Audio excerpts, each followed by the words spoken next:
அன்பு தமிழ் சொந்தங்கள் அனைவருக்கும் என் பணிவான வணக்கம். இப்போது இந்த பதிவில் நாம் பார்க்கக்கூடிய மூலிகை தும்பை. இது என்ன பயன்பாட்டிற்கு உதவுகிறது என்பதை தெளிவாக பார்க்கலாம்.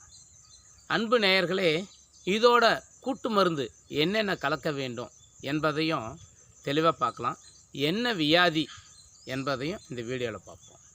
அன்பு தோழர்களே, பெண்களுக்கு ஏற்படக்கூடிய வீக்கங்கள், கால் வீக்கம், பெரும்பாலும் கால் வீக்கம். அந்த வீக்கம் வந்து விட்டால் அவங்களால நடக்க முடியாது, ஒரே சோர்வாக இருக்கும், கால் ஒரு அடி கூட எடுத்து வைக்க முடியாது, வலிக்கும், வீங்கியிருக்கும், தொன்னையாக கால் பெருசாக வீங்கியிருக்கும். அதை நாம் எப்படி எளிமையாக அதை குணப்படுத்துவது என்பதை இந்த வீடியோவில் பார்க்கலாம்.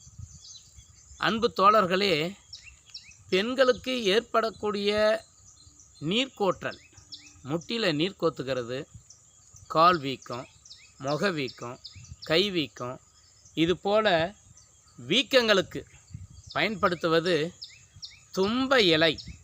தும்பை இலை முழு சம்பளமும் கொண்டு வந்துடணும். தும்பை செடியை பிடுங்கி வந்து நிழல் காய்ச்சலாக காய வைக்க வேண்டும். பிறகு இதுக்கு கூட்டு மருந்தாக வாத நாராயணன் இலை, அதையும் சம அளவுக்கு காய வைக்க வேண்டும். பிறகு படிகார கற்கள், அந்த படிகார கற்கள் பார்பர் ஷாப்பில் சேவிங் பண்ணிட்டு இப்படி தடை விடுவாங்க, எரிச்சல் இல்லாமல் தடை விடுவாங்க. கடற்கற்கள்னுவாங்க, படிகார கற்கள்னுவாங்க. வீட்டுக்கு முன்னாடி டிஸ்ட்ரிக் கட்டி தொங்க விட்டுருவாங்க, கருப்பு கயிறில் கட்டி தொங்க விட்டுருப்பாங்க. அதுக்கு பேர் தான் படிகார கற்கள். அந்த படிகார கற்களை நாட்டு வைத்திய கடையில் போய் கேட்டாங்கன்னா 20 ரூபா, 10 ரூபா, 30 ரூபாய்க்கு இப்படி கொடுப்பாங்க. அதையும் நம்ம வாங்கி கொண்டு வர வேண்டும். இந்து உப்பு வாங்கி கொள்ள வேண்டும். இந்த தும்பை இலையையும் வாதநாராயண இலையும் நன்றாக நிழல் பதத்தில் காய வைத்து அந்த காஞ்சிதை மிக்சியில் போட்டு அரைத்து பவுடராக எடுத்துக்கொள்ள வேண்டும். அடுத்தது ஒரு 20 கிராம், 30 கிராம், இல்லைன்னா ஒரு 100 கிராம் அளவிற்கு படிகார கற்களையும் மிக்சியில் போட்டு அரைத்து எடுத்துக்கொள்ள வேண்டும். இந்து உப்பையும் பவுடர் பண்ணி எடுத்துக்கொள்ள வேண்டும். இந்த 4 பொருளையும் கலந்து சூரணமாக வைத்துக்கொண்டு இரவில் வடிக்கக்கூடிய கஞ்சி தண்ணீரை அதில் தேவைக்கேற்ப 1 ஸ்பூன் இல்லை 2 ஸ்பூனு, 1 ஸ்பூன் போதுமானது, 1 ஸ்பூன் போட்டு நன்றாக கலக்கி அதை பருகி வந்தால் உடம்பில் உள்ள நீர்களை வெளியேற்றக்கூடிய தன்மை உண்டு. காலில் முட்டிகளில் நீர் கோத்துதல், அந்த நீரையும் வெளியேற்றக்கூடிய தன்மை உண்டு. வீக்கங்களை குறைய வைக்கும் தன்மை உண்டு.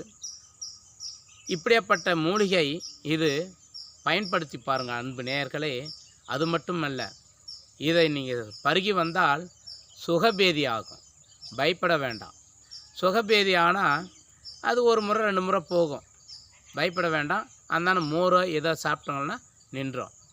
இதை பருகி வந்தால் கை வீக்கம், கால் வீக்கம், முகம் வீக்கம், இப்படி சொல்லக்கூடிய வீக்கங்கள் அனைத்தும் குறைந்து மிக தெளிவாக தன் உடலை காட்டக்கூடிய தன்மை இந்த மூலிகைக்கு உண்டு.